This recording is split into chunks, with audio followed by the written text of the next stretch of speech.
So very good morning students and welcome to Arrow computer academy. आता आजचं जे lecture बाळांनो, हे आजचं लेक्चर अशा स्टुडंट्ससाठी आहे ज्यांचं फर्स्ट इयर ऑलरेडी कंप्लीट झालं. फर्स्ट इयरचे ज्यांनी पेपर दिलेत आणि असे स्टुडंट्स जे सेकंड इयर कम्प्युटरसाठी ॲडमिशन घेत आहेत. आता याच्यामध्ये काही काही सब्जेक्ट असे पण आहेत जे इलेक्ट्रॉनिक्स इन्स्ट्रुमेंटेशन ह्या डिपार्टमेंटला पण आहेत. पण आजचा जो काही सिलेबस आहे हा सिलेबस एक्सप्लेन केला जाणार आहे. हा कोणाचा आहे तर सेकंड इयर कम्प्युटरचा. So my name is Akshay. I have completed my Masters of Engineering in Computer Network. I have qualified the GATE examination. ठीक आहे. आणि जवळपास लास्ट 12 वर्षांपासून मी ह्या टीचिंग क्षेत्रामध्ये. सो आजचं जे लेक्चर आहे बाळांनो, हे सेकंड इयर कम्प्युटरच्या स्टुडंटसाठी आहे. आणि ह्या लेक्चरमध्ये आपण जे काही पॉईंट कव्हर करणार आहेत बाळांनो, म्हणजे ह्या लेक्चरमध्ये आपल्याला काय काय बघायचं समजून घ्या. तर ह्या लेक्चरमध्ये सगळ्यात महत्त्वाचं की तुमचं अकॅडमिक कॅलेंडर काय असणार आहे. सगळ्यात महत्त्वाचा पहिला पॉईंट म्हणजे काय तर या ठिकाणी तुमचं अकॅडमिक कॅलेंडर काय असणार आहे.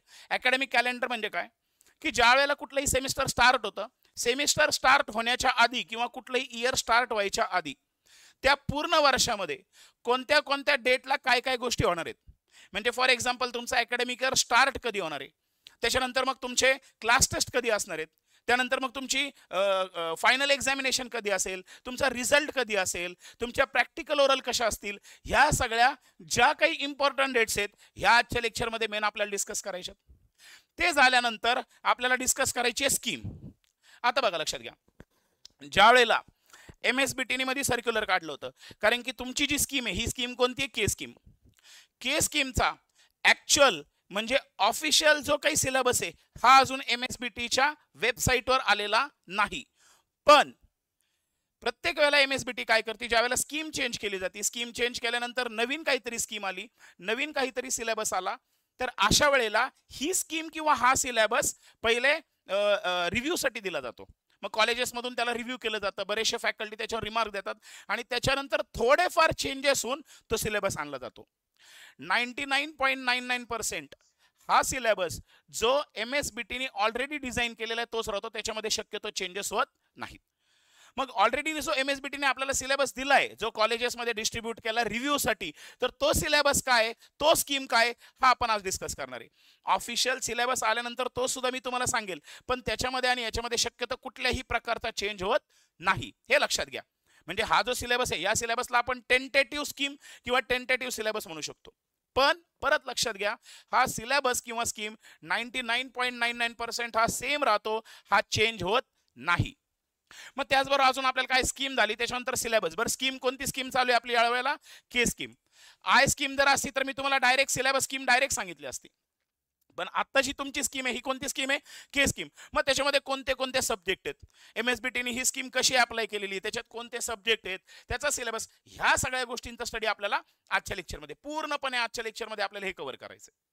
आणि मग आपण बाकीच्या वेळेला आपलं जे टार्गेट आहे, सगळ्यात महत्त्वाचं स्टेटमेंट की हे जे 70 आउट ऑफ 70 मार्क्स आहेत, हे जे शक्य आहे का सर, हे 70 पैकी 70 मार्क्स मिळणं हे आत्ताच्या स्टुडंटला पॉसिबल आहे का 70 आउट ऑफ 70. तर ते कसा पॉसिबल आहे. आता ज्या स्टुडंटनी ऑलरेडी पाठीमागच्या सेमिस्टरला ॲरोमध्ये क्लासेस केलेले आहेत मागच्या वर्षी फर्स्ट इयरला, त्यांना हे माहिती की 70 आउट ऑफ 70 हे काहीच मोठं टार्गेट नाहीये.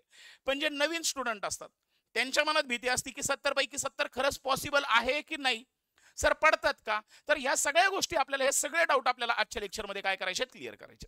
मग आता या सेमिस्टरचं जे काही अकॅडमिक कॅलेंडर आहे ते आपल्याला बघायचं आहे. अकॅडमिक कॅलेंडर म्हणजे काय तर या सेमिस्टरमध्ये कोणत्या कोणत्या महत्त्वाच्या डेट्स आहेत, या सेमिस्टरमध्ये आपल्याला कोणत्या कोणत्या महत्त्वाच्या डेट आहेत, म्हणजे कोणत्या कोणत्या डेटला काय काय ॲक्टिव्हिटीज केल्या जातात, या ॲक्टिव्हिटीजचं एक कॅलेंडर बनवलं जातं. कोणाकडून, MSBT कडून. आणि पूर्ण सेमिस्टरच्या ज्या काही ॲक्टिव्हिटीज असतील त्या ह्याच डेटनुसार कंडक्ट केल्या जातात.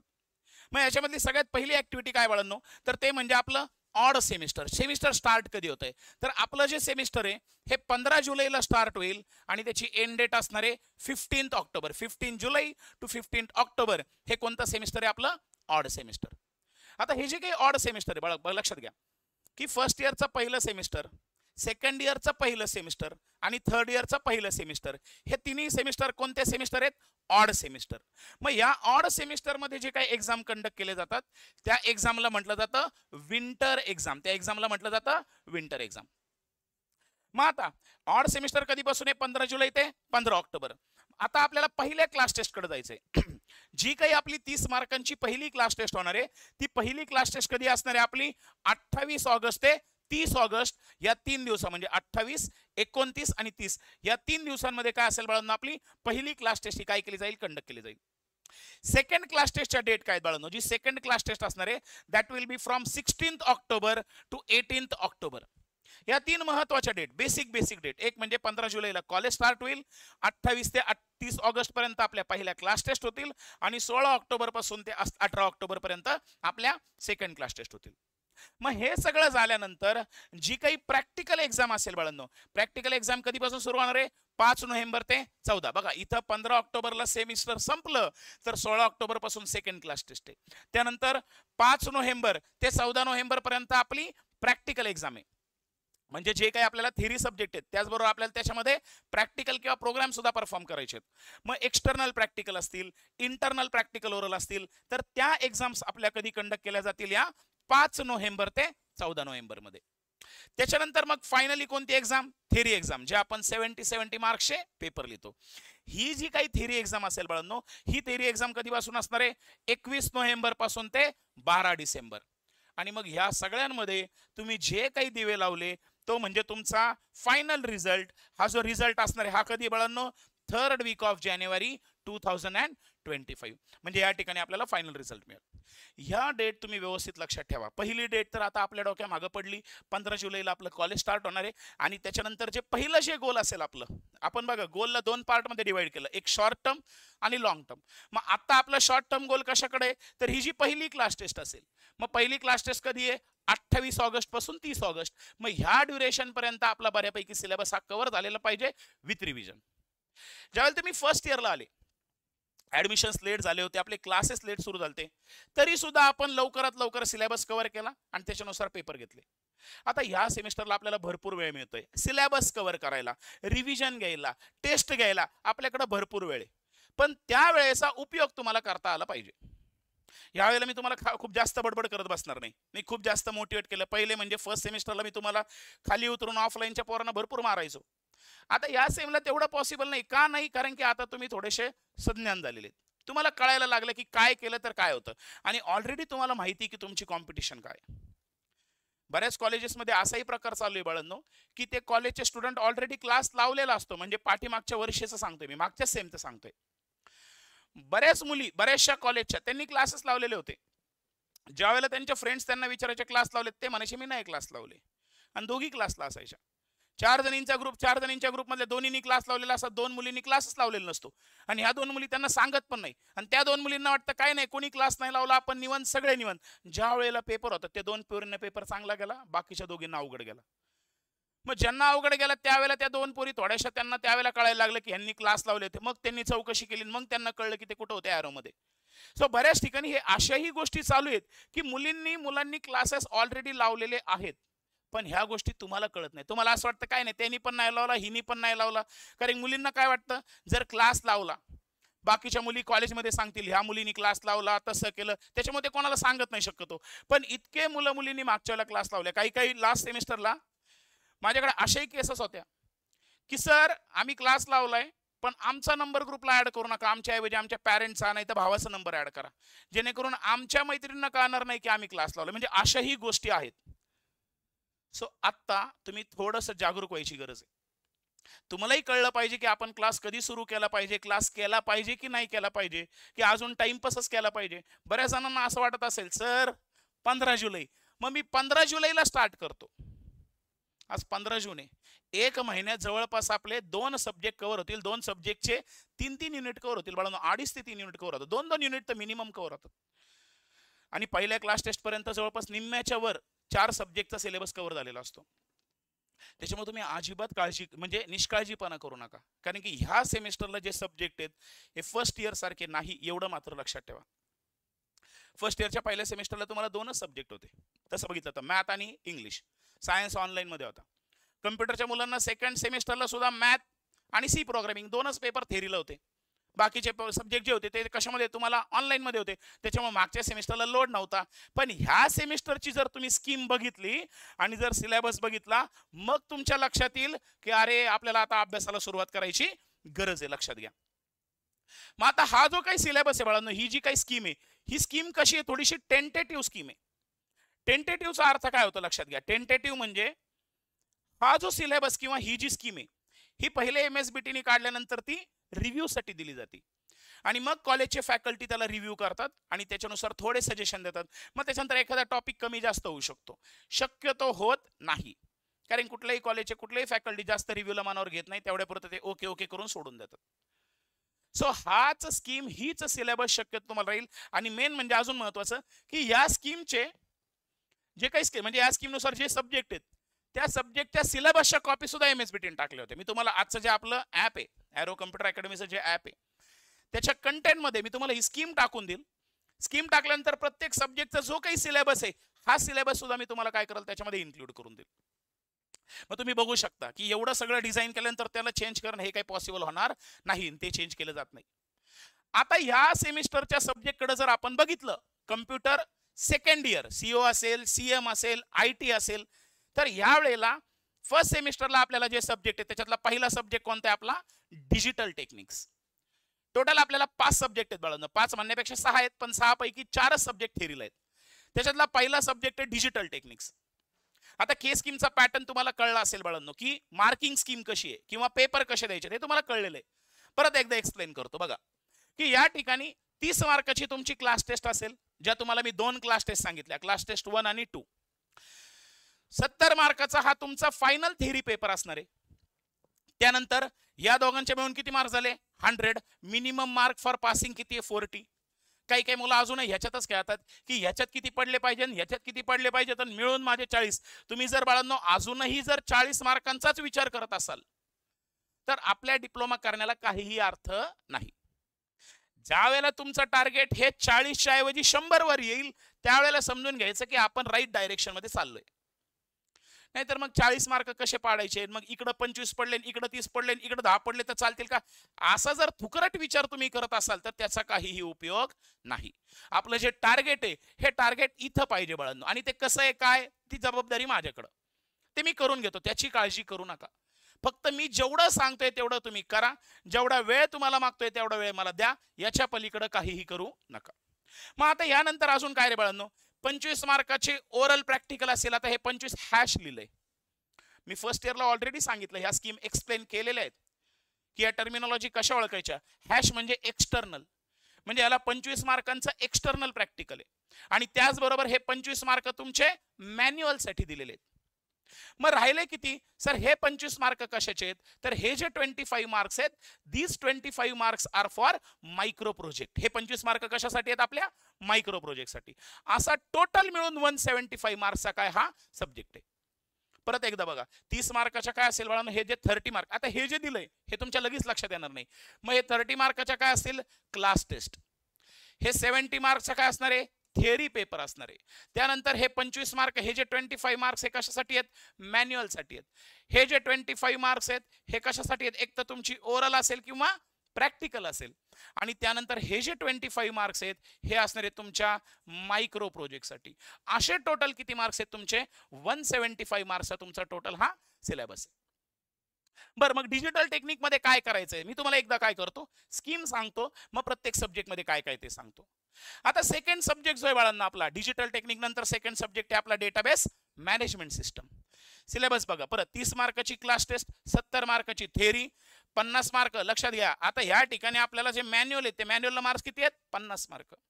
25 मार्कांचे एक्सटर्नल प्रॅक्टिकल, आणि परत 25 मार्क्स मायक्रो प्रोजेक्टला. म्हणजे परत हा किती मार्काचा सब्जेक्ट आहे, 200 मार्काचा. कोणता, डेटाबेस मॅनेजमेंट सिस्टम.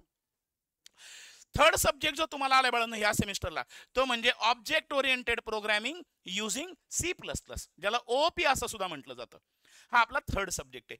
बाकी तुम्ही बघू शकता, 30 मार्क क्लास टेस्ट, 70 मार्काची थिअरी, 50 मार्क मॅन्युअल, 25 मार्काचं इंटरनल प्रॅक्टिकल. चा अर्थ होतो इंटरनल. आणि ह्या ठिकाणी हे जे 25 मार्क्स आहेत हे कशासाठी आहे, मायक्रो प्रोजेक्टला. मग हे दिल्यानंतर अजून एक सब्जेक्ट कोणता आलाय तुमच्याकडे, DSU, data structure using C language. मग आता ह्याच्यामध्ये परत 30 मार्क क्लास टेस्ट, 70 मार्काचा थेरी पेपर, 50 मार्काचा इंटरनल मॅन्युअल, 25 मार्काचा एक्सटर्नल प्रॅक्टिकल. याला कुठल्याही प्रकारचा मायक्रो प्रोजेक्ट त्यांनी दिलेला नाही. आणि त्याच्यानंतर मग 2 सब्जेक्ट आलेत बघा, इसेन्स ऑफ इंडियन कॉन्स्टिट्यूशन आणि कम्प्युटर ग्राफिक्स. पण हे जे 2 सब्जेक्ट आहेत बाळांनो, हे 2 सब्जेक्ट हे तुम्हाला थेअरीसाठी नाहीयेत. हे सब्जेक्ट फक्त कशामध्ये दिलेत? प्रॅक्टिकलला. ऑनलाईन मध्ये सुद्धा नाही. हे सब्जेक्ट कशामध्ये दिलेत तुम्हाला? प्रॅक्टिकलला. ज्यावेळेला आय स्कीम होती बाळांनो, आय स्कीम मध्ये टोटल 5 सब्जेक्ट होते. त्याच्यामध्ये बघा डीटी, डीएमएस, ओपी, डीएसयू आणि कम्प्युटर ग्राफिक्स असे 5 सब्जेक्ट थेअरीला होते. पण या के स्कीम मध्ये त्यांनी कम्प्युटर ग्राफिक्स हा सब्जेक्ट फक्त प्रॅक्टिकल मध्ये ठेवलाय आणि अजून एक सब्जेक्ट कोणता आहे? Essence of Indian constitution. हे दोन्ही सब्जेक्ट जर व्यवस्थित ऑब्झर्व केले तर 50-50 मार्क हे कशाला आहे तुम्हाला? फक्त मायक्रो प्रोजेक्ट. याच्यावर बाकी कुठल्याही गोष्टी नाही. मग आता हे जे 5 सब्जेक्ट झालेत, या 5 पैकी बघा लक्षात घ्या, आपल्याला मग फोकस मी तुम्हाला पहिल्यापासून सांगतोय की आपल्याला जो फोकस करायचा आहे हा फोकस कशावर करायचा आहे? ह्या थेअरी सब्जेक्टवर, की ज्याचा आपल्याला काय करायचं आहे? रिटर्न पेपर द्यायचा आहे. थेअरी सब्जेक्ट असू द्या किंवा ज्याचा आपण काय म्हणतो रिटर्न पेपर, तर ह्या रिटर्न पेपरवर आपल्याला काय करायचंय बाळांनो? फोकस करायचंय. मग आता आपण थोडेसे काय करू, सब्जेक्ट कोणते कोणते आहेत, त्या सब्जेक्ट मध्ये काय काय गोष्टी आहेत याच्याकडे फोकस करू. सगळ्यात पहिला जो सब्जेक्ट बघितला बाळांनो, आपला जो फर्स्ट सब्जेक्ट बघितला, that is nothing but digital techniques. पहिला जो सब्जेक्ट आहे आपला तो कोणता आहे? Digital techniques. स्कीम तुम्हाला कळेल, मार्किंग स्कीम तुम्हाला कळलेली आहे. मग आता हा डीटी सब्जेक्ट आहे. ह्या डीटी सब्जेक्ट मध्ये काय काय गोष्टी आहेत, तर याच्यामध्ये एक असणार म्हणजे नंबर सिस्टम. डीटी मध्ये आपल्याला काय बघायचं आहे? Number system. हा जो सब्जेक्ट आहे हा 3 डिपार्टमेंटला कॉमन आहे. Computer engineering, computer technology, electronics and telecommunication आणि इन्स्ट्रुमेंटेशन, अशा 3 ते 4 डिपार्टमेंटला हा सब्जेक्ट कॉमन आहे. Same syllabus, same subject. Paper सुद्धा त्यांचा सेम निघतो. जसा आपला मॅथचा पेपर निघायचा तसा डीटी हा 4 डिपार्टमेंट मध्ये कॉमन सब्जेक्ट आहे. डीटी मध्ये काय काय लक्षात घ्या. आता बऱ्याच वेळेला काय होतं की बऱ्याच वेळेला असं सांगितलं जातं की प्रोग्रामिंगवर फोकस करा, प्रोग्रामिंगवर फोकस करा, आणि डीटी काय नाही. डीटी, मला एक साधी गोष्ट सांगा, एमएस बीटीनी कुठलाही सब्जेक्ट टाइमपास म्हणून दिलेला नाही. जर तुमचा डिजिटल टेक्निक हा जर सब्जेक्ट आला व्यवस्थित, तर पुढच्या सेमिस्टरला ज्यावेळेला तुम्ही डिग्रीला जाता, डिग्रीला सुद्धा तुम्हाला डेल म्हणून एक सब्जेक्ट आहे, डिजिटल इलेक्ट्रॉनिक्स, त्याचं पण नाव डिजिटल इलेक्ट्रॉनिक्स, तर त्या सेमिस्टरला तुम्हाला त्या सब्जेक्टमध्ये फायदा होतो. तुम्ही जर या सेमिस्टरचा डीटी परफेक्ट असेल तर तुम्हाला डिग्रीला त्या सब्जेक्टकडे बघायची सुद्धा गरज पडत नाही, कारण भरपूर वास्ट सिलेबस आहे. डीटी हा सब्जेक्ट लक्षात घ्या, डीटी या सब्जेक्टचा क्लास कोणी उठून सुटून सुरू केला होऊच शकत नाही. प्रोग्रामिंगचा क्लास कोणालाही घेता येईल, ओपी झाला, डीएसयू झाला, हे प्रोग्रामिंग सब्जेक्ट कोणालाही शिकवता येतील. डीटी हा सब्जेक्ट कोणालाही शिकवण्याजोगा नाही. जर तो फॅकल्टी त्या सब्जेक्टमध्ये जर मास्टर असेल तरच त्याला तो सब्जेक्ट प्रॉपरली शिकवता येईल. आणि अजून एक, या सब्जेक्ट लक्षात घ्या, आपलं टार्गेट प्रत्येक वेळेला तेच आहे, 70 पैकी 70च आहे. पडतं का कसं हे मी तुम्हाला सांगेल. मग आता डीटी मध्ये मी तुम्हाला काय काय सांगितलं, पॉइंट काय काय आहेत. एक म्हणजे तुम्हाला असणार आहे नंबर सिस्टम. नंबर सिस्टम मध्ये काय, मग त्याच्यामध्ये कम्प्युटरमध्ये जी नंबर सिस्टीम वापरली जाते ती म्हणजे बायनरी नंबर, 0 आणि 1. मग नंबर सिस्टीम कोणत्या आहेत? मग हेक्साडेसिमल आहे, ऑक्टल आहे, बायनरी आहे, डेसिमल आहे. ह्या नंबर सिस्टीमचं कन्व्हर्जन कसं करायचं, म्हणजे डेसिमलचं कन्व्हर्जन बायनरीत कसं करायचं, हेक्साडेसिमलचं कन्व्हर्जन ऑक्टल मध्ये कसं करायचं, ह्या सगळ्या गोष्टी आपल्याला कशामध्ये येत्या? Number system. आणि त्याच्यामध्ये आपल्याला मेन नंबर सिस्टीम ती बघायची म्हणजे ती कोणती? Binary number system. मग ह्या बायनरी नंबर सिस्टीमचा यूज करून आपल्याला ऑपरेशन करायचे आहेत, arithmetic operation, addition, subtraction, multiplication, division. Subtraction करताना 1's कॉम्प्लिमेंट, 2's कॉम्प्लिमेंट, ह्या सगळ्या गोष्टी आहेत. मग त्याच्यानंतर मग अजून आपल्याला ह्याच्यामध्ये 2 टाईपचे सर्किट बघायचे आहेत. एक म्हणजे सिक्वेन्शियल सर्किट आणि अजून एक सर्किट बघायचंय कॉम्बिनेशनल. बघा लक्षात घ्या, आपण सिलेबस बघतोय थोडक्यात, ऍक्च्युअल सब्जेक्ट स्टार्ट केलेला नाही. ऍक्च्युअल आपल्याला डीटी सब्जेक्टला उद्यापासून स्टार्ट करायचंय. ऍक्च्युअल सब्जेक्ट म्हणजे उद्यापासून मी बाकी काही गोष्टी नाही बाळांनो, मी किती चांगला शिकवतो, माझ्याकडे एवढे लय विद्यार्थी होते, मी ह्या गोष्टी बोलत बसणार नाही. फर्स्ट इयरला ऑलरेडी तुम्हाला सगळ्या गोष्टी कळलेल्या आहेत. 400-450 मुलांनी मॅथला क्लास लावला होता आणि त्याच्यातल्या बऱ्याच स्टुडंटला आउट ऑफ मार्क पडतील ही मला गॅरंटी आहे. त्याच्यामुळं बाकीच्या गोष्टी मी बोलत बसणार नाही. माझा मेन फोकस तो म्हणजे स्ट्रिक्ट टू द सिलेबस. जो काही सिलेबस आहे, जी काही स्कीम आहे, तुमचा सिलेबस कसा व्यवस्थित कव्हर करता येईल, त्याची रिव्हिजन कशी घेता येईल, ह्या सगळ्या गोष्टींवर माझा फोकस राहील. मग आता हे झाल्यानंतर सिक्वेन्शियल सर्किट आहे, कॉम्बिनेशनल सर्किट आहे, त्याच्यानंतर मग लास्टला मेमरी डिव्हाइसेस कोणते कोणते आहेत, तर ह्या सगळ्या गोष्टी आपल्याला कशामध्ये कव्हर करायच्यात? डिजिटल टेक्निक्स मध्ये. लक्षात घ्या, जर तुम्हाला ह्या सब्जेक्टमध्ये इंटरेस्ट आला तर ह्या सब्जेक्ट सारखा सोपा सब्जेक्ट कुठलाच नाही. परत सांगतोय, बेसिक मॅथमॅटिक्स अप्लाइड मॅथमॅटिक्स पेक्षा सोपा सब्जेक्ट. पण कधी, जर तुम्हाला इंटरेस्ट आला आणि तुम्ही पहिल्या दिवशीपासून लेक्चर केले, तर याच्यासारखा सोपा सब्जेक्ट कुठलाही नाही. पण जर तुम्ही निष्काळजीपणा केला आणि तुम्ही जर फक्त ह्या भरोश्यावर बसले की मी कॉलेजमध्ये गेलो आणि कॉलेजमधले फॅकल्टी मला शिकवतील, मी म्हणत नाही की फॅकल्टी तुम्हाला शिकवणार नाहीत, पण त्यांचंही बाळांनो लिमिटेशन समजून घ्या. त्यांनाही वेळ कमी असतो. त्या कमीत कमीत वेळात त्यांना तुम्हाला सगळं डिलिव्हर करायचं, जे पॉसिबल होत नाही. कुठल्याही शिक्षकाला नाव ठेवण्याचा मला अधिकार नाही, पण मी हे सांगतोय, तुम्ही विचार करा, कॉलेज सुरू झाल्यानंतर गणपती आले, दिवाळी आले, ह्या सगळ्या मध्ये सुट्ट्या जातात. मग ह्या सुट्ट्या परत सॅटर्डे संडे हॉलिडे असतो. मग ह्या वेळ एवढा जर वेळ त्यांचा वेस्ट होत असेल तर सिलेबस कव्हर कसा होणार? आपल्याकडं मात्र कुठल्याही सणासुदीला सुट्टी भेटणार नाही. हे तुम्ही ऑलरेडी पाहिलंय ना, दिवाळी ना दसरा. मी तुम्हाला एकच वाक्य, दिवाळी त्याच वेळेला गोड लागती ज्यावेळेला रिझल्ट चांगला लागतो. रिझल्ट जर खराब लागला तर मग तुम्ही दिवाळीला किती काही मिठाई बनवा, त्याचा काहीही उपयोग होत नाही. मग हा सब्जेक्ट आहे बाळांनो, हा सब्जेक्ट आपल्याला क्लासमध्ये कव्हर करायचा आहे. एक म्हणजे डिजिटल टेक्निक्स. त्याच्यानंतर जर समजा आपण पुढे गेलो, या सब्जेक्ट नंतर जर आपण समजा पुढे गेलो, तर सेकंड सब्जेक्ट बघितला होता बाळांनो आपला डीबीएमएस. डीबीएमएस म्हणजे database management system. Database management system. आता हा जो सब्जेक्ट बाळांनो डेटाबेस मॅनेजमेंट सिस्टम, ज्याला शॉर्ट फॉर्म त्यांनी दिलाय डीएमएस. आय स्कीमला पण हा सब्जेक्ट होता, डीटीई पण होता आणि हा पण होता. सगळे सब्जेक्ट आय स्कीमला ऑलरेडी होते, तेच सब्जेक्ट के स्कीम मध्ये आले. मग आता हा जो डेटाबेस मॅनेजमेंट सिस्टम सब्जेक्ट आहे बाळांनो, याच्यामध्ये आपल्याला जी लँग्वेज बघायची आहे ती म्हणजे एसक्यूएल लँग्वेज. एसक्यूएल म्हणजे स्ट्रक्चर्ड क्वेरी लँग्वेज. एसक्यूएल लँग्वेजचा डेटाबेस म्हणजे काय बाळांनो? डेटाबेस म्हणजे कलेक्शन ऑफ डेटा. सगळा डेटा आपण कलेक्ट केला. फॉर एक्झाम्पल बघा, लक्षात घ्या, आता फेसबुककडे तुमचा ऑलरेडी सगळा डेटा आहे. सगळा डेटा तुमचा फेसबुककडे आहे. डेटाबेस मॅनेजमेंट सिस्टीम कुठे यूज होते बघा? तुम्ही जर समजा फ्लिपकार्ट असेल, फ्लिपकार्टवर गेले किंवा ॲमेझॉनवर गेले आणि जर समजा तुम्ही काहीतरी सर्च केलं, पुढच्या वेळेला तुम्ही परत ॲमेझॉनवर गेलं किंवा तुम्ही जर एखादी गोष्ट सर्च करून ठेवलेली असेल आणि जर समजा तुम्ही त्याच्यातून बाहेर पडले, ॲपमधून बाहेर पडले आणि जर समजा त्याच्यावर काही ना काहीतरी ऑफर आली त्या वस्तूवर, त्या गोष्टीवर, तर तुम्हाला नोटिफिकेशन येतं की याची प्राइस ड्रॉप झाली, याची प्राइस वाढली. हे कशामुळे येतं? कारण की तुमचा ऑलरेडी सगळा डेटा हा ॲमेझॉन झाला, फ्लिपकार्ट झाला, या साईटकडे, या ई कॉमर्स साईटकडे. आणि मग सगळ्यात लक्षात घ्या, आता सगळ्यात मोठे ट्रेंडिंग साईट कोणत्या आहेत सध्या? ॲमेझॉन असेल, या सोशल नेटवर्किंग साईट झाल्या, त्याच्यानंतर मग अजून या ई कॉमर्सच्या साईट, या सगळ्यात जास्त ट्रेंडिंग आहेत. का ट्रेंडिंग आहेत? कारण की ते काम कशावर करतात बाळांनो? तर ह्या डेटाबेसवर. आणि हा सगळ्यात अत्यंत महत्त्वाचा सब्जेक्ट म्हणजे कोणता? Database management system. कम्प्युटरला ज्या वेळेला ऍडमिशन घेतलं जातं त्यावेळेला बऱ्याच लोकांनी डोक्यात असं भरून दिलं असतं की प्रोग्रामिंग लँग्वेजेस तुम्हाला आल्या म्हणजे विषय संपला. याचा उपयोग नाही बाळांनो. फक्त तुम्हाला C++ आली, सी प्रोग्रामिंग लँग्वेज आली, जावा पायथन आली म्हणजे तुम्ही प्रॉपर इंजिनियर झाले असा अर्थ होत नाही. आपला जो इंजिनियर आहे हा परिपूर्ण असला पाहिजे, म्हणजे त्याला सगळ्या गोष्टींचं नॉलेज असलं पाहिजे. ज्यावेळेला डिग्रीला गेला, त्याच्यानंतर किंवा इंटरव्ह्यूला गेला, तुझं म्हणजे हे कशामध्ये, मास्टरी कशामध्ये, तो सांगणार मला प्रोग्रामिंग लँग्वेज चांगलं जातात. बरं ठीक आहे, चला मग डेटाबेससाठी आपण एसक्यूएलच्या क्वेरी सांग. काही स्टुडंट असे आहेत ज्यांना क्रिएट, अल्टर, डिलीट या बेसिक क्वेरी सुद्धा सांगता येत नाहीत. आणि मग अशा स्टुडंटचा काहीही उपयोग होत नाही बाळांनो. कारण की लक्षात घ्या, पुढे फ्युचरमध्ये तुम्ही आता सुद्धा ऑब्झर्व करत असाल की सगळ्यात जास्त महत्व कशाला आहे? डेटावर. कुठल्याही कंपनीचा डेटा जर हॅक झाला तर ती कंपनी डायरेक्ट बंद पडायला सुरुवात होती.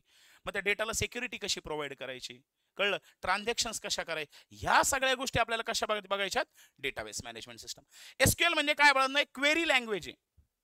आपला डेटा कुठेतरी स्टोअर केलाय, तिथून मला तो डेटा रिट्राईव्ह करायचा आहे. मग त्यासाठी मला काय काय कमांड द्यावा लागतील, काय काय इन्स्ट्रक्शन्स द्यावा लागतील आणि त्या इन्स्ट्रक्शन काय फॉर्मॅटमध्ये, ते आपल्याला कशामध्ये बघायचं आहे? या एसक्यूएल मध्ये. आणि सब्जेक्ट कोणता आपला? डीएमएस. पहिला आपण सब्जेक्ट बघितला तो म्हणजे डिजिटल टेक्निक्स आणि सेकंड सब्जेक्ट बघितला आपण डेटाबेस मॅनेजमेंट सिस्टम. आता नेक्स्ट सब्जेक्ट कडे येऊ बाळांनो. जसं आपण फर्स्ट इयरला सी प्रोग्रामिंग हा सब्जेक्ट बघितला, तसं या सेमिस्टरला आपल्याला जो एक सब्जेक्ट बघायचा आहे that is nothing but object oriented programming. Object oriented programming using C++. using C++. बघा, मी तुम्हाला सांगितलं ज्यावेळेला आपण सी सुरू केलं होतं, तुम्हाला माहिती असेल किंवा ज्यांनी अभ्यास केला असेल त्यांच्या लक्षात असेल, सी प्रोग्रॅमिंग ही प्रोसिजर ओरिएंटेड प्रोग्रॅमिंग होती.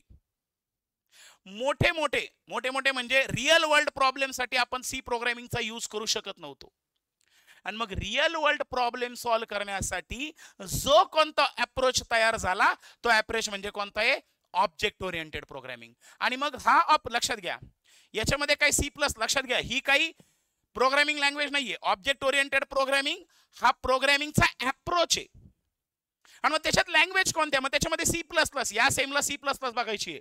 सेकंड इयरला गेल्यानंतर त्याच्यातच आपल्याला जावा येईल, ऍडव्हान्स जावा येईल, त्याच्यानंतर त्याच्या पुढे पायथन येईल, पायथन नंतर आपल्याला सीएसएस क्लायंट साइड स्क्रिप्टिंग जावा स्क्रिप्ट येईल, त्याच्यानंतर आपल्याला पीएचपी येईल. ही सगळी लिंक आहे. मी तुम्हाला फर्स्ट सेमिस्टरला फर्स्ट इयरला पण म्हटलं होतं की सी प्रोग्रॅमिंग व्यवस्थित करा, पण बऱ्याच जणांनी टाइमपास मध्ये घेतला. आता तुम्हाला मी एक परत ऑफर करतो, ज्यांच्या ऍडमिशन कन्फर्म होईल त्यांना सी प्रोग्रामिंगच्या प्रिव्हियस रेकॉर्डिंग ह्या सुद्धा मी तुम्हाला देऊन टाकल. सगळ्याचा सगळा कोर्स, सी कोर्स जो असेल तो मेन कोर्स मध्ये मी तुम्हाला देऊन टाकल, जेणेकरून तुम्हाला आत्ता सुट्ट्यांमध्ये तुमची सीजी ही सुद्धा परफेक्ट होईल. मग ह्या प्रोग्रामिंग लँग्वेज मध्ये आपल्या लँग्वेज कोणती, आपली सी प्लस प्लस. जशी सी ही प्रोसिजर ओरिएंटेड होती तशी सी प्लस प्लस ही काय, ऑब्जेक्ट ओरिएंटेड आहे.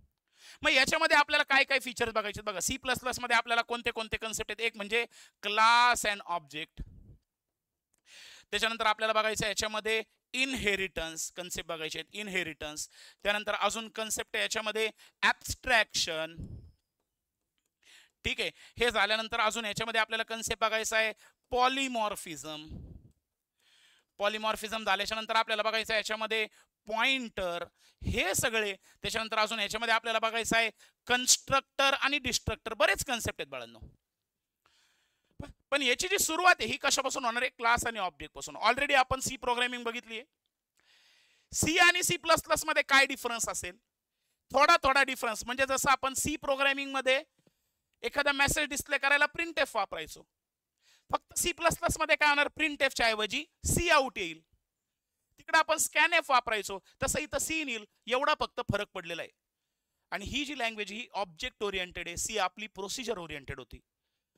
जर तुम्हाला सी प्लस प्लस प्रॉपर कळाली, मी अजूनही सांगतोय, जर तुम्हाला सी प्लस प्लस प्रॉपर कळाली तर इथून पुढच्या कम्प्युटरच्या कुठल्याही प्रोग्रामिंग लँग्वेज मध्ये तुम्हाला प्रॉब्लेम येणार नाही. कारण की बघा, सी ही प्रोसिजर ओरिएंटेड आहे, पण ह्या बाकी पुढच्या सगळ्या ह्या कशाच्या अंडर येणार आहेत, ऑब्जेक्ट ओरिएंटेड. आणि त्याची सुरुवात आपण कशापासून करतोय, तर या सी प्लस प्लस. आणि मग जर बेसच पक्का नसेल तर वाटळ होतंय. जसं मी M1 ला ओरडून सांगितलं होतं, बेसिक मॅथमॅटिक्सला तुम्ही क्लास व्यवस्थित करा, लेक्चर करा, जॉईन करा. पण काहींना वाटलं M2 अवघड आहे. M1 मध्ये ऑलरेडी डेरिव्हेटिव्ह झालं, M2 मध्ये आलं इंटिग्रेशन, आणि मग पोरांना काही समजेना. असं व्हायला नको. सी ज्यांनी केलाय त्यांच्यासाठी अतिउत्तम, पण सी केलेलं नसेल त्यांनी तर सी प्लस प्लस आवर्जून करा. कारण सी प्लस प्लस नाही केली बाटे, लक्षात घ्या. तुम्हाला मी आता सांगतोय, जर सी प्लस प्लस तुमची हुकली, तुम्ही पुढे डिप्लोमाला किती चांगले क्लास लावा, किती काही करा, उपयोग होणार नाही. कारण सी प्लस प्लस बेसच नाही. इनहेरिटन्स हा कन्सेप्ट बघा, लक्षात घ्या. इथं पॉलिमॉर्फिझम आहे, कन्स्ट्रक्टर आहे, ऍब्स्ट्रॅक्शन, हे सगळे कन्सेप्ट जावा मध्ये पण लागणार आहे. तुम्हाला जर एक कन्सेप्टच माहिती नाही सी प्लस प्लस मध्ये, तर तुम्ही जावा मध्ये काय करणार. जावा नाही आली तर मग पुढे पायथन पीएचपी ला काय करणार, तुम्ही काहीच करू शकत नाही. त्याच्यामुळे निष्काळजीपणा बंद करा. 1 महिना आहे, त्या 1 महिन्याचा सदुपयोग करायचा विचार करा. मग आता ही तिसरी सब्जेक्ट झाला बाळांनो, आपला तिसरा सब्जेक्ट झाला OOP, using C plus plus. नवीन लँग्वेज आली आपली सी प्लस प्लस. मग याच्यानंतर फोर्थ सब्जेक्ट कोणता आहे सर, जसं तुम्हाला सांगितलं, तर जो फोर्थ सब्जेक्ट आहे that is nothing but data structure. Data structure using C आली सी, ज्याबद्दल मी तुम्हाला ओरडून सांगत होतो पण नाही ऐकलं. आम्हाला फक्त मॅथ अवघड जातं. सी प्रोग्रामिंग आम्हाला कॉलेजमध्ये छान शिकवतोय. शिकवली असेल, सुरुवातीला शिकवली असेल है ना. प्रिंट एफ असेल, स्कॅन एफ असेल, इफ एल्स, वाईल, फॉर इथपर्यंत ठीक आहे, अरे पर्यंत ठीक आहे. स्ट्रक्चर पासून मग ते तुम्हाला कळायला लागलं असेल की आता काय आपल्या सीला कोणी वाली राहिलेला नाही.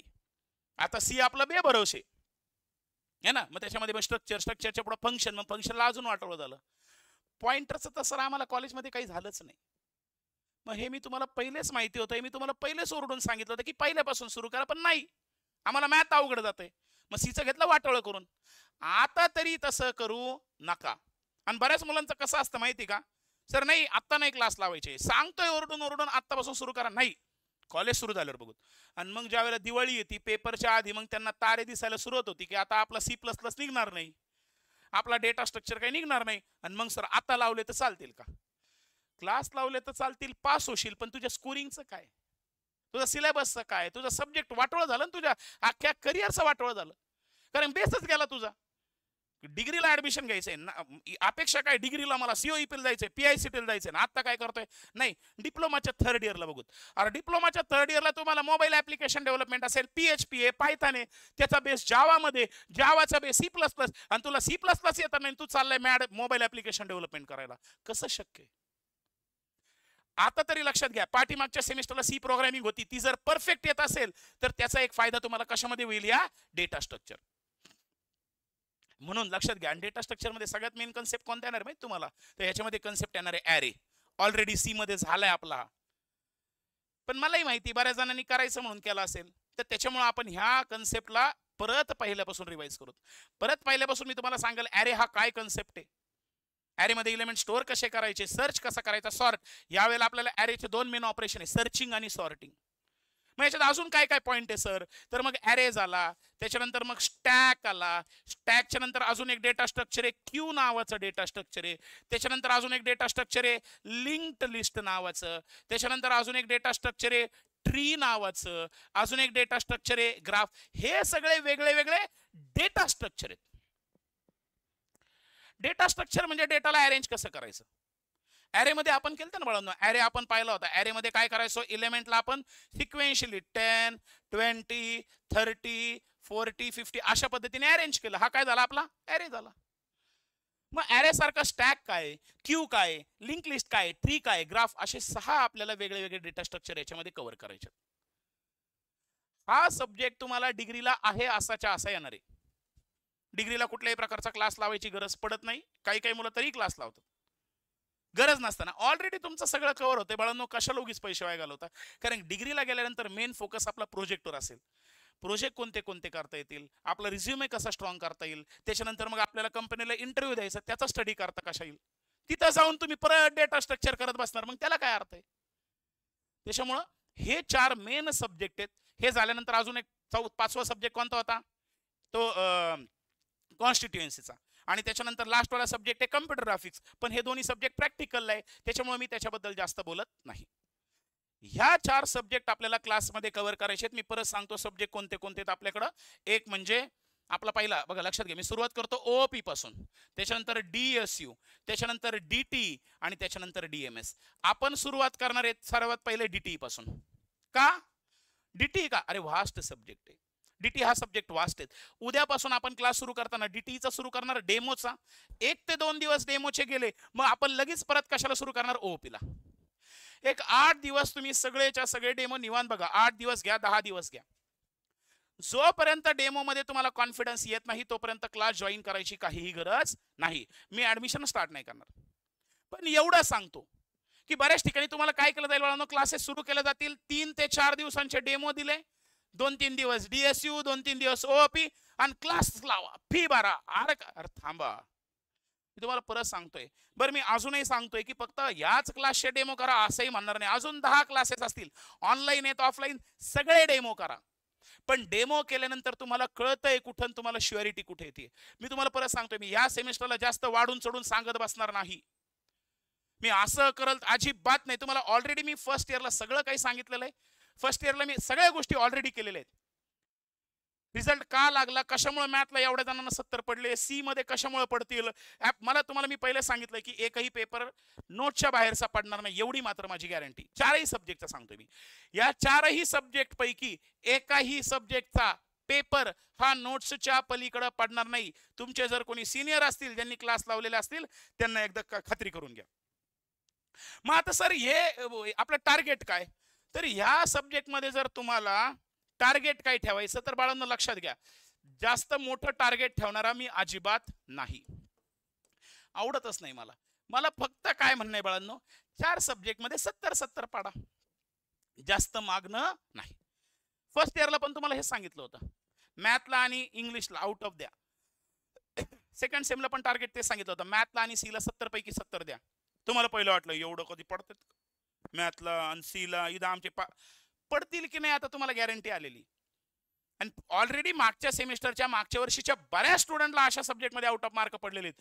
त्याच्यामुळे हे 4 सब्जेक्ट आपल्याला सुरू करायचे. त्यातला पहिले आपण सुरू करणार ओपी आणि डीटी. लक्षात घ्या, अजिबात टंगळ मंगळ टाइमपास करणं ह्या गोष्टीला एरो अकॅडमी मध्ये अजिबात जागा नाही. मोठे मोठे बच्चन मी काय करतो काय नाही करतो हे मी सांगणार नाही इथं. मी बडबड करत नाही तर माझा रिझल्ट बडबड करतो. जर तुम्ही व्यवस्थित ऑब्झर्व केलं, जर समजा सब्जेक्ट बघितले, आता या ठिकाणी तुम्हाला थोडंसं काय होतं बाळांनो, स्क्रीन थोडीशी ब्लर होत असेल का, कारण फोटो काढलेले आहेत. Tanuja Karale, second year, winter 2023 चा रिझल्ट आहे. कधीचा रिझल्ट आहे? विंटर 2023, म्हणजे लास्ट इयरचा, सेकंड इयरचा, जी गव्हर्नमेंट पॉलिटेक्निक अहमदनगरची टॉपर होती. पर्सेंटेज जर व्यवस्थित बघितले बाळांनो किंवा मार्क्स जर बघितले, object oriented programming using C++ 69 marks आलेत.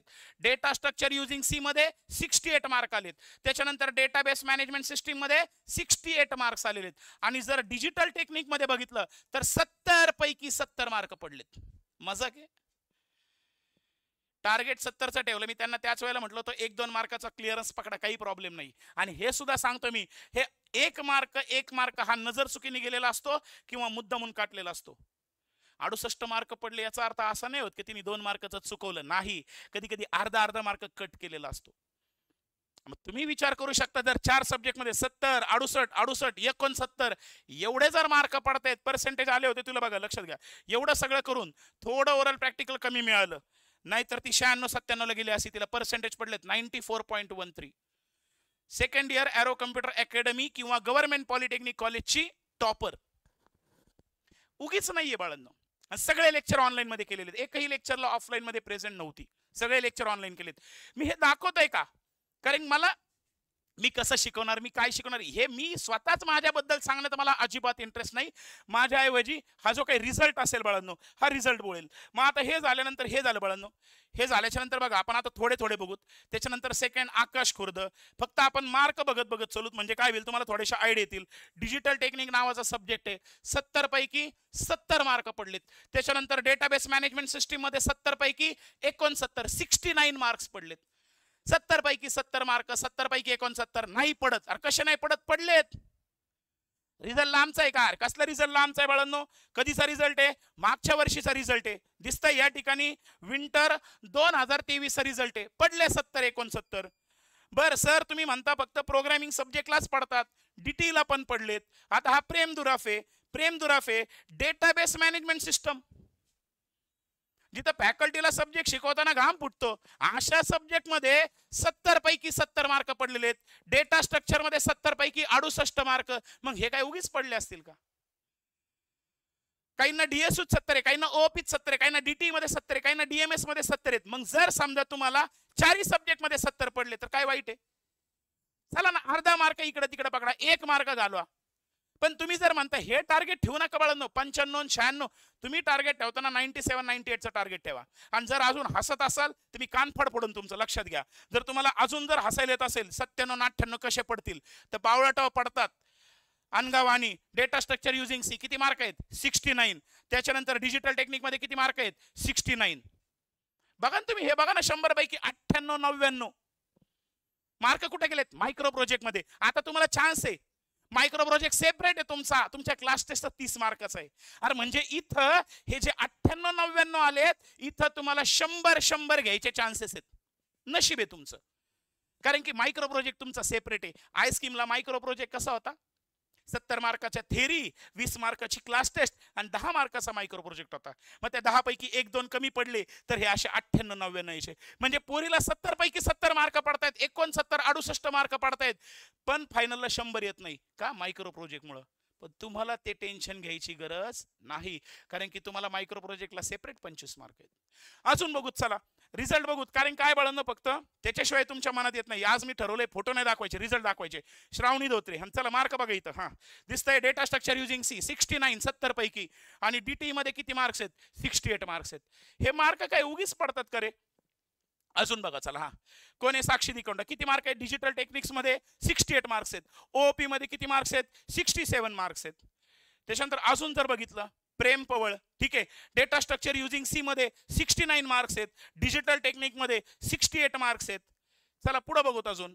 साक्षी पुरी या ठिकाणी डेटाबेस मॅनेजमेंट सिस्टम किती मार्क आहेत? 68 मार्क्स आहेत. अजून पुढे बघा चला, आरती भुजबळ डेटाबेस मॅनेजमेंट सिस्टम किती मार्क आहेत? 69 मार्क्स आहेत. सो मी हे मुद्दामून डीएमएस का काढले? कारण बऱ्याच जणांना वाटतं सर फक्त सी प्लस प्लस आणि सी मध्येच मार्क पडतात. अरे नाही, ओपी ला पडतात, डीटी ला पडतात. 70 पैकी 70 मी पाडून देतो ना, पण तेवढी करायची तुमची कॅपॅसिटी पाहिजे. तुम्ही जर म्हटले नाही आम्ही निवांत करून मग कॉलेज सुरू झाल्यावर टाइमपास करू, असं जर होत असेल तर होणार नाही. आणि मी तुम्हाला एक सांगतो, लक्षात घ्या, जसं मी ऑब्झर्व करत चाललोय, प्रत्येक सेमिस्टरला ना बॅच आहे ना थोडी थोडी हुशार येत चालती, थोडी थोडी, पण तेवढेच आहे ना त्यांच्यात आळशीपणा जास्त असतो. जसं 2 वर्षापूर्वीची बॅच नॉर्मल हुशार होती, लय कष्ट करायचे. मागच्या वेळेसची बॅच मिक्सर होतं. या वेळेसच्या बॅच मध्ये जे मी बघितलं, मागच्या वेळेला जे 350 380 पोरं जे होते आपले, त्या पोरांकडे बघून एक जस्ट सांगतोय मी, आहेत भरपूर हुशार, कन्सेप्ट सांगितलं लगेच कळतो, अभ्यास पण करतात, पण काय थोडेसे निष्काळजी, निवांत बघूत. आता जर तुम्ही निवांत बघूत या गोष्टीवर बसले तर काही उपयोग होणार नाही. अजून बघूत पुढे चला. या ठिकाणी जर बघितलं, धनश्री लँडगे कोणता सब्जेक्ट आहे? डीएसयू. डीएसयू मध्ये किती मार्क्स आहेत? परत 68 मार्क्स. या ठिकाणी परत डीएमएस मध्ये सुद्धा किती मार्क आहेत? 66 मार्क्स आहेत. यानंतर अजून जर बघितलं, आता एक गंमत बघा, लक्षात घ्या, ही स्टुडंट आहे केसर बंग म्हणून, ही 3rd इयर कम्प्युटरची टॉपर आहे. ठीक आहे, गंमत बघा. आता केसर बंग म्हणून रिझल्ट बघा कधीचा, मी तुम्हाला दाखवतो, 2 वर्षापूर्वीचा विंटर 2022 रिझल्ट आहे. म्हणजे ही मुलगी आता 3rd इयर पास आउट झाली. 3rd इयरची पण ती कॉलेजची टॉपर आहे, कॉलेजची आणि क्लासची दोन्हीची टॉपर आहे. पण आता हिचा ज्या वेळेला रिझल्ट बघितला ना बाळांनो, हिचा पहिला रिझल्ट आला होता, तर या रिझल्ट मध्ये तिला डीएसयू मध्ये मार्क किती पडलेत बघा. डेटा स्ट्रक्चर युजिंग सी मध्ये 70 पैकी मार्क पडलेत 52 मार्क. इकडे जाऊ द्या, या डेटाबेस मध्ये 63 आले, इकडे 66 आले, इथं मार्क पडले 52. आणि मग ज्या वेळेला रिझल्ट लागल्यानंतर बघा, लक्षात घ्या, रिझल्ट लागल्यानंतर तुमच्यापेक्षा जास्त टेन्शन मला असतं. आणि जसा की मी हा रिझल्ट बघितला, मी आपला क्लासमध्ये तन तन तन तन करत आलो. आल्यानंतर मी जे घोडे लावायला सुरुवात केली, कारण लक्षात घ्या बाळांनो, मी जेवढं शिकवताना तळतळ करतो तेवढी मला तुमच्याकडून अपेक्षा आहे. मी काही शिकवायचं म्हणून शिकवत नाही, टाइमपास म्हणून शिकवत नाही. तुम्ही पहिल्या इयरलाच बघितलं असेल, एकूण एक पॉईंट क्लिअर करण्यासाठी मी जीव ओतून तेवढं करतो, आणि मग मला तेवढ्या गोष्टी पाहिजे म्हणजे पाहिजेत. मग त्यासाठी मी रिझल्ट लागल्यानंतर हिला 52 मार्क पडले, मला इतका राग आला, म्हणजे लिटरली मला असं वाटत व्हायचंय हिला मारू का काय करू. आता आल्यानंतर मग मी जे माझा दांडपट्टा सुरू केला ते आपली शांतपणे ऐकत होती. शेवटी मला राहवलं नाही, मी म्हटलं एवढं सगळं ओरडते, कारण काही मुलींचं माहिती आहे थोडं बोललं की डोळ्यात पाणी येतं. एवढं सगळं बोलल्यानंतर मी तिला म्हटलो की तू शांत काय, तुला चिडचिड होत नाही का, तुला वाईट वाटत नाही का? ती म्हणती सर तुम्हाला खरं सांगते, हा रिझल्ट माझाच नाहीये, मला 52 मार्क डेटा स्ट्रक्चर मध्ये येऊच शकत नाही, मी एवढा पेपर लिहिलेला आहे. आणि मला तर कॉन्फिडन्स होता, मलाही माहिती बाळांनो, मला कळतं की मी काय शिकवलंय, पेपर काय आला आणि त्याच्यानुसार तुम्ही काय केलंय मला लगेच कळून चुकतं. अर्धा 1 मार्काचा फरक असता तर काहीच नाही, 65 66 असे तरी मी काय बोललो नसतो, पण 52 अपेक्षितच नाही. ती म्हटली सर आत्ता तुम्ही मला काही बोलू नका, मी रिचेकिंगला पेपर टाकते, रिचेकिंगचा पेपर आल्यानंतर मग जर काही वाटलं तर तुम्ही मला बोला, मार्क कमी असतील तर. त्या पोरीने रिचेकिंगला पेपर टाकला, आणि रिचेकिंगला पेपर टाकल्यानंतर परत तिचा रिझल्ट आला. नाव बघू शकता, परत तेच नाव आहे बंकेसर, आणि ह्या ठिकाणी डेटा स्ट्रक्चर युजिंग सी चा रिझल्ट आला, आणि त्या मुलीला मार्क किती आहेत बाळांनो? 70 पैकी 70. म्हणजे याचा अर्थ जर तुम्हाला तुमच्यावर कॉन्फिडन्स असेल की मी माझा पेपर लिहिलेला आहे तर तुम्हाला ते पडणार म्हणजे पडणार. मग आता याच्यामध्ये अजून बघा, याच्यामध्ये अजून एक स्टुडंट आहे, ती म्हणजे कोण? आपली श्रावणी बोर. हिचं पण सेम झालं बाळांनो, हिला सुद्धा डीएसयू मध्ये 52 मार्क आलते, आणि नंतर तिचा रिझल्ट कितीला आला? 70 ला. सो एक लक्षात घ्या, मी तुम्हाला हे जे काही सांगतोय बाळांनो की आउट ऑफ मार्क पडणं पॉसिबल आहे का, तर हे आउट ऑफ मार्क पडणं पॉसिबल आहे. मग आता हे मार्क पाडण्यासाठी आपल्याला काय काय करायचंय, तर 1-2 मिनिटं मी फक्त काय करतो बाळांनो, तुम्हाला स्क्रीन शेअर करतो, म्हणजे तुमच्या लक्षात येईल की आपल्याला हे 70 आउट ऑफ 70 मार्क पडण्यासाठी काय करायचंय. तर या सेमिस्टरचा आपला जो पॅटर्न आहे, हा पॅटर्न कसा असेल, ठीक आहे. तर याच्यामध्ये सगळ्यात पहिले आपल्याला कशावर फोकस करायचंय, तर या ठिकाणी सगळ्यात पहिला जो पॉइंट असेल आपला तो म्हणजे कोणता आहे? Concept learning through live plus recorded classes. Concept learning through live plus recorded classes म्हणजे सगळ्यात पहिले आपण काय करणार आहेत, तर आपले रेकॉर्डेड लेक्चर्स घेणार आहेत. म्हणजे बघा, डेली आपलं एक लेक्चर होईल, 1 किंवा 2 लेक्चर होतील, ते लेक्चर लाईव्ह होतील आणि लाईव्ह लेक्चर झाल्याच्या नंतर तेच लेक्चर आपण काय करणार आहे, रेकॉर्ड करणार आहे. ऑटोमॅटिक लेक्चर रेकॉर्ड केले जातात आणि ते जे लेक्चर आहेत हे तुम्ही ऍप मध्ये कंटेंट मध्ये बघू शकता. जर समजा तुमचं ऍप आहे, एरो कम्प्युटर अकॅडमीचा ऍप आहे, आता एक लक्षात घ्या, बऱ्याच स्टुडंटला मी सांगितलं होतं की तुम्ही कोर्स करा. आता एक लक्षात घ्या बाळांनो, कोर्सची फी ₹1 ठेवली. बऱ्याच विद्यार्थ्यांना वाटतं सर ₹1 काय ठेवली, कारण की बाळांनो त्याच्यामध्ये ₹0 मध्ये कोर्स हेच करता येत नाही, म्हणून त्या कोर्सची मिनिमल फ्री ₹1 ठेवली. तरी सुद्धा काही काही मुलांना प्रॉब्लेम आहे, ₹1 फी भरू का नको तिथं, म्हणजे हजार रुपये नाही त्या ठिकाणी तुम्ही खर्च करणार आणि ₹1 पे करण्याचा तुम्ही एवढा विचार करताय. बरं ठीक आहे, तुमच्या मोबाईलवरून नाही करता आले, मैत्रिणीच्या मोबाईलवरून, मित्राच्या मोबाईलवरून, आईच्या मोबाईलवरून, वडिलांच्या, कोणाच्याही मोबाईलवरून ₹1 पे करणं मोठी गोष्ट नाहीये. पण ह्याच्यात होता काय की तुमची सिन्सिअरिटी किती हे त्याच्यामध्ये दिसून येतं. कारण प्रॉब्लेम काय झाला बघा, लक्षात घ्या की आता त्यात मला जे स्टुडंट आपले जुने आहेत त्यांच्यासाठी तर ही मोठी गोष्ट नाही आणि ₹1 काय मला नकोय, तुम्हाला माहिती. याचं मेन कारण काय की ₹0 मध्ये कोर्स लॉन्च होत नाही ऍप मध्ये, म्हणून मिनिमल फीज किती ठेवलेली ₹1. आणि त्याच्यामध्ये सुद्धा मग काय होतं की जे जेन्युअन स्टुडंट असतील ते स्टुडंट काय करतात, त्याच्यामध्ये लेक्चर करतायत, म्हणून ती फी ₹1 बाळगणं लक्षात घ्या. सो जे अजूनही डेमो करते ₹1 पे करून टाका, ज्याच्यामध्ये तुम्हाला ऑटोमॅटिक कंटेंट सगळे दिसून जातील. मग आता याच्यामध्ये आपल्याला लाईव्ह लेक्चर घ्यायचे प्लस रेकॉर्डेड लेक्चर होतील, ते लेक्चर रेकॉर्ड होतील. ते झाल्यानंतर आपल्याला बघा फक्त कन्सेप्ट कळून उपयोग नाहीये. आता सी प्रोग्रामिंग मध्ये फॉर एक्झाम्पल बघितलं आपण, ऍरे हा कन्सेप्ट शिकला, पण ऍरे कन्सेप्टवर क्वेश्चन पेपर मध्ये काय काय येऊ शकतात. व्हॉट इज ऍरे विचारलं, 2 डायमेन्शनल ऍरे म्हटलं तर काय लिहायचं, त्याच्यानंतर ऍरेवरचे ऑपरेशन काय लिहायचे. एखादा प्रोग्राम आहे, प्रोग्राम तर वेगळ्या वेगळ्या वेजनी करता येतो, पण नक्की कोणत्या वेनी प्रोग्राम आपल्याला पेपरमध्ये लिहायचा आहे. जसं फॅक्टोरियल साठी आपल्याकडे वेगळे वेगळे अप्रोच होते, फिबोनाची साठी आपल्याकडे वेगळे वेगळे कन्सेप्ट होते. पण मग फिबोनासीचा प्रोग्राम लिहिण्यासाठी प्रॉपर कोणत्या वेनी जर लिहिला तर तुम्हाला त्याच्यामध्ये आउट ऑफ मार्क पडतील, हे आपल्याला व्यवस्थित समजून घ्यायचंय. त्याच्यानंतर तिसरा बाळांनो, रट्टा मारणं. आता बरेच क्लासेस असतील, कॉलेज असतील, हे तुम्हाला शहाणपणा शिकवायला जातील. व्यवस्थित कन्सेप्टवर लक्ष द्या, पाठांतराची काही गरज नाहीये. जर तुम्हाला कन्सेप्ट कळला तर तुम्ही पेपरमध्ये लिहू शकता आणि तुमच्या आयुष्यात भवितव्यात तुम्हाला कन्सेप्ट सगळं मान्य आहे बाबड्या. पण पेपरला गेला आणि पेपरला गेल्यानंतर तुम्हाला काय लिहायचं हेच जर आठवत नाहीये, पेपरला गेल्यानंतर काय लिहायचं हे तुम्हाला कळतच नाहीये, तुम्हाला तिथं सगळा कन्सेप्ट येतोय. फॉर एक्झाम्पल सीचा सगळा भरपूर मोठा स्ट्रक्चर हा कन्सेप्ट आहे, माहिती नाही तुम्हाला सगळं येतोय. प्रोग्राम विचारला तर सगळे प्रोग्राम लिहिताल, पण जर सपोज हे स्ट्रक्चर पेपरला आलं तर आणि तेवढं तिथं वेळेवर आठवलं पाहिजे, त्याच्यासाठी आपल्याला रट्टा मारायचा आहे. आणि ह्या गोष्टीवर मी फोकस करणार म्हणजे करणार, कारण की थेरी सब्जेक्ट जसं की डेटाबेस मॅनेजमेंट सिस्टम आहे, त्याच्यामध्ये काही काही थेरॉटिक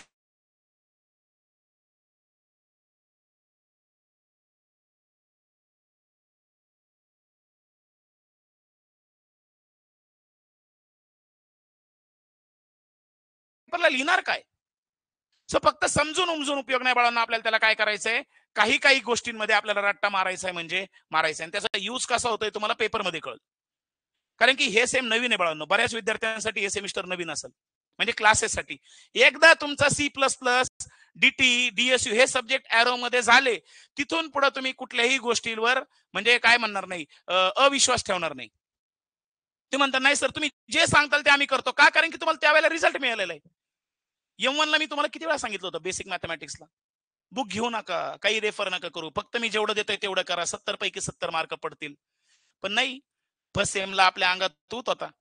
मग आम्ही झेरॉक्स घेतो, मग आम्ही टेक्निकल घेतो, आम्ही निराळी घेतो, आम्ही हे पुस्तक घेतो, ते पुस्तक घेतो. शेवटी पेपर कशातून आला रे, नोट्स मधून आला. मग सेकंड सेमिस्टरला सगळे जागेवर आले की नाही, सेकंड सेमिस्टरला सगळ्यांनी काय केलं, मातीत गेलं पुस्तक, एक पुस्तक नको, कुठल्या वह्या नाही, नोट्स नाही, काय नाही, फक्त जे मी क्लासमध्ये शिकवल तेवढं करा. आणि त्याच्या पलीकडचा कुठलाही क्वेश्चन पेपरला आला नाही, तुम्ही बघितलंय. त्याच्यामुळे मी काय सांगतोय बघा, क्लास लावला त्यावेळेला विश्वास ठेवून लावा, मोकळ्या मनाने मोकळ्या विश्वासाने तुम्ही क्लासला जॉईन करा, तुम्हाला मी त्याच्यामध्ये अजिबात कमी पडू देणार नाही. 70 पैकी 70 हेच माझं टार्गेट आणि ते तुमचंही टार्गेट असणार आहे, आणि ते अचीव्ह करण्यासाठी मी माझा 100% द्यायला तयार आहे.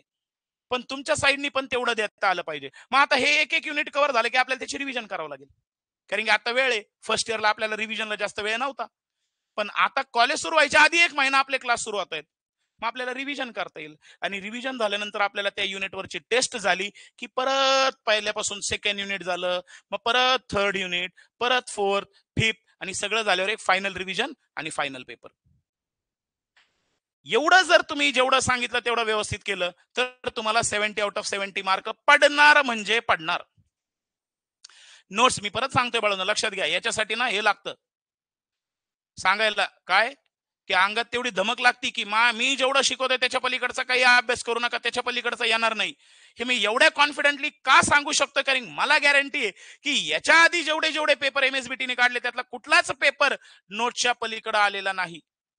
कुठल्याही स्टुडंटला विचारा, सी प्लस प्लस घ्या, डीएसयू घ्या, डीएमएस घ्या, डीटी घ्या, सेकंड इयरचा जाऊ द्या, थर्ड इयरचा पण. अरे ऑपरेटिंग सिस्टीम सारख्या थेरी सब्जेक्टला सुद्धा 70 पैकी 70 मार्क पडलेत. हे तर तुमचे नॉर्मल सब्जेक्ट आहेत. पण लक्षात घ्या, हा तुमचा बेस आहे आणि जर हे व्यवस्थित केलं तरच तुम्हाला पुढे काहीतरी उपयोग होईल. मग आता हे सगळं झाल्यानंतर सर मग अजून क्लास बद्दल काय काय, फी स्ट्रक्चर काय असेल, तर तुम्हाला जर फी स्ट्रक्चर बद्दल सांगायचं असेल तर प्रत्येक सब्जेक्ट जो आहे जर तुम्ही सेपरेट लावला तर त्याची 2000 फी असेल. म्हणजे तुम्ही डेटा स्ट्रक्चर सेपरेट लावला 2000, डीटी सेपरेट लावला 2000, तुम्ही ओपी सेपरेट लावला, काहींनी फक्त डीएमएस लावला. पण ज्या काही काही स्टुडंट ज्यांनी 3 किंवा 3 पेक्षा जास्त स्टुडंट लावले म्हणजे सब्जेक्ट लावले त्यांना पर सब्जेक्टची फी असणारे 1500 रुपये. व्यवस्थित समजून घ्या, मी परत एकदा सांगतोय. सेपरेट सेपरेट सब्जेक्ट लावले, काहींनी फक्त ओपी लावला 2000, काहींनी डीएसयू लावला 2000, काहींनी फक्त डीटी लावला 2000, काहींनी फक्त डीएमएस लावला 2000. जे स्टुडंट 3 किंवा 3 पेक्षा जास्त म्हणजे काही काहींनी ओपी डीएसयू डीटी लावला 3 किंवा 3 पेक्षा जास्त, तर अशा विद्यार्थ्यांसाठी जी फी असेल ती म्हणजे 1500 रुपये पर सब्जेक्ट. म्हणजे 3 सब्जेक्ट लावले तर तुमचं 4500 कव्हर होईल आणि जर 4 सब्जेक्ट तुम्ही लावले तर 6000 तुमचा सिलेबस कव्हर होईल. पण ते जर सेपरेट लावलं तर 2-2 हजार लागतील. हे कशासाठी, कारण काही मुलं म्हणतात मग 2 सब्जेक्ट इकडे करू, एक इकडे करून एक. हा असला फालतूपणा मला या सेमिस्टरला नकोय. मला टॉपर हा पूर्णपणे एरो कम्प्युटर अकॅडमीचाच पाहिजे, तो मी आणणार म्हणजे आणणार. हे माझं प्रत्येक वेळेला असते. हे तुम्हाला फर्स्ट इयरच्या पहिले सेम पासून आता थर्ड इयर तुम्ही जीपीला पण बघू शकता. थर्ड इयरचे जेवढे टॉपर आहेत, सेकंड इयरचे जेवढे टॉपर आहेत आणि फर्स्ट इयरचे जेवढे टॉपर, सीओ घ्या, सीएम घ्या, कुठल्याही डिपार्टमेंटचा घ्या, एकही टॉपर तुम्हाला एरो कम्प्युटर अकॅडमीच्या बाहेरचा सापडणार नाही. आणि मग एवढं करण्यासाठी तेवढी मेहनत घ्यावी लागते आणि ती मेहनत मी घेणार आणि घेतो की नाही हे तुम्हाला ऑलरेडी माहिती आहे. त्याच्यामुळे तुम्ही त्या बाबतीत निश्चिंत राहा, काही काळजी करू नका. आणि ऍक्च्युअल मध्ये उद्यापासून आपल्या सब्जेक्टला आपल्या सिलेबसला स्टार्ट होती. निष्काळजीपणा अजिबात करू नका. तुम्हाला टायमिंग ग्रुपवर दिलं जातील. आणि बघा बऱ्याच वेळेला काय होतं माहितीये का, मुलं ग्रुप लेफ्ट करतात. मला काही नाही फरक पडत बाळांनो. 1000 असू द्या, 1000 नंतर 800 येऊ द्या, 500 येऊ द्या, 100 येऊ द्या, 2 एक आणि 2 पोरांवरून मी क्लास स्टार्ट केलेला माणूस आहे. त्याच्यामुळे सगळे जरी लेफ्ट झाले मला काही फरक नाही पडणार, कारण की मलाही माहिती याच्यामध्ये नुकसान माझं नाही, यांच्यात नुकसान तुमचं आहे. कारण ह्या सेमिस्टरला आलेले पुढच्या सेमिस्टरला कुठं जातात, पुढच्या सेमिस्टरला कुठे जाताल. जावा प्रोग्रामिंग, मायक्रो प्रोसेसर आहे. बघा मायक्रो प्रोसेसर मागच्या वेळेला काय झालं की मी मायक्रो प्रोसेसर घेतो आणि मग मुलं माझ्याकडे येतात, असा काही क्लासवाल्यांचा भ्रम झालता. त्यांनी मायक्रो प्रोसेसर सुरू केलं आणि मग जे काही मायक्रो प्रोसेसरला पोरांचं वाटोळ करून टाकलं ते त्यांनाच माहिती. आणि आपल्या पोरांना विचारा मायक्रो प्रोसेसर कसा गेला. एक तरी पोरांनी म्हणा मला 70 पेक्षा कमी मार्क पडतील सर. अख्खा पेपर नोट्स मधला आयएमपी क्वेश्चन त्यांना दिले होते, त्याच्या पलीकडचा एकही क्वेश्चन नाही आला. बिंदास विचारू शकता. पण मग हे करण्यासाठी तुम्हालाही तेवढं सिरियस देणं गरजेचं आहे. त्याच्यामुळे उद्या परत सकाळी 10 वाजता आपलं डीटीचं लेक्चर असेल.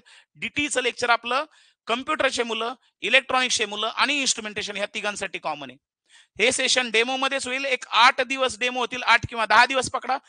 जोपर्यंत तुम्हाला वाटते तोवर डेमो घ्या. चला 10 दिवस घ्या, 8 नाही 10 दिवस डेमो घ्या. चला 10 दिवसानंतर तुम्ही मला सांगा कळतंय का नाही. नाही कळलं संपला विषय. मी तुम्हाला म्हणतोय क्लास लावू नका, पण कळत असेल तर निष्काळजीपणा करू नका. आणि बऱ्याच वेळेला मागच्या वेळेला मुलांचं काय झालं, क्लास आपल्याकडे लावायचा होता, थोडं जनरल डिस्कशन करू. बऱ्याच मुलांचं असं झालं बाहेरच्या क्लासेसला होते M1 साठी आणि M1 ला मग वाटोळं झालं. मग M2 ला त्यांनी ठरवलं एरो कम्प्युटर अकॅडमी मध्ये लावायचा. मग जसं की त्या क्लासवाल्यांना कळलं की हे सगळे मुलं एरो मध्ये जायला लागलेत, त्यांनी मग त्यांच्या पॅरेंटला फोन करायला सुरुवात केली आणि मग स्टुडंटला फोन करायला सुरुवात केली. मग इमोशनल ब्लॅकमेल, तू तर माझा विद्यार्थी आहे, तू मला कसा सोडून चालला. आणि मग शेवटी असं करून परत त्या विद्यार्थ्यांनी M2 ला तिथंच लावले. आता मात्र त्यांच्या मनात ठाम झाले, नाही बाबा आता आपल्याला एरो शिवाय दुसरा पर्याय नाही. आता त्यांनी थोडा विचार करा. मागच्या वर्षी जे झालं तेच या वर्षी व्हायला नको, एवढी मात्र तुम्ही काळजी घ्या. म्हणजे ऍटलीस्ट या सेमला ऍडमिशन पटकन कन्फर्म करून घेतलं. मी म्हणत नाही लक्षात घ्या आणि अजिबात म्हणत नाही की डेमो झाल्याशिवाय कन्फर्म करा. पण काय होतं काही काही बाहेरचे क्लासचे असतात. आपल्या क्लासचे जे मागच्या वर्षीचे त्यांना ऑलरेडी माहिती. त्यांना कन्फर्म करायला त्यांना विचारवण्याला ते ऑलरेडी आणि तुम्हाला थर्ड इयरचं सांगतोय मी मजाक नाही करत आहे. थर्ड इयरला डेमो सेशन सुरू व्हायच्या आधी 20-25 ऍडमिशन ऑलरेडी स्टुडंटनी करून टाकले. त्यांना माहिती आहे आपल्याला तसं लावायचं आणि कशाला खेळत बसायचं. तसं सेकंड इयरला पण बऱ्याच जणांचं असतं. नाही तर त्याच्या नादात काय होतं मग आपण इकडे बघतो. मग त्याच्यानंतर आपण अजून 2 ठिकाणी डेमो करणार. मग डेमो मध्ये आपल्याला मोठे मोठे बच्चन दिले जाणार. असं तुम्हाला मी कंपनीत लावणार, मी तुम्हाला हे असे मोठे मोठे तुम्हाला खोटे खोटे अशी तुम्हाला काहीतरी प्रॉमिस केलं जाणार. आणि त्या नादात मग आपण न कळत थोडीशी फी भरणार आणि फी भरली 15 दिवस झाले महिनाभर झाला की मग आपल्याला कळून चुकतो अरे निर्णय लय चुकला आपला. आणि मग नंतर इकडे यायला चान्स आपल्याला नसतो का कारण की निम्म सेमिस्टर मग तो सब्जेक्ट जातो आणि सगळंच जातं. मग ह्या चुका ह्या सेमिस्टरला करू नका. करायचे तुम्हाला डेमो वाटत असेल 4 ठिकाणी करा. पण जर तुम्हाला शुअरिटी असेल की नाही आपल्याला एरो हा फिक्स आहे तर कुठल्याही क्लासचे डेमो करत बसू नका कारण की त्याच्यामुळे तुमचं कन्फ्युजन होईल. ठीक आहे चला थांबायचं बाळांनो. उद्या सकाळचा टायमिंग मी तुम्हाला ग्रुपवर मेसेज टाकतो. डेमो लेक्चर मध्ये डेमोचं जे सेशन आहे त्याच्यामध्येच आपलं लेक्चर काय होईल बाळांनो स्टार्ट होईल. ऍक्च्युअल मध्ये सिलेबसला आणि सब्जेक्टला उद्यापासून स्टार्ट केलं जाईल एवढं मात्र लक्षात ठेवा. ठीक आहे चला थांबायचं बाळांनो ऑनलाईन ए बाळांनो चला बाय रे बाळांनो bye bye see you tomorrow have a nice day.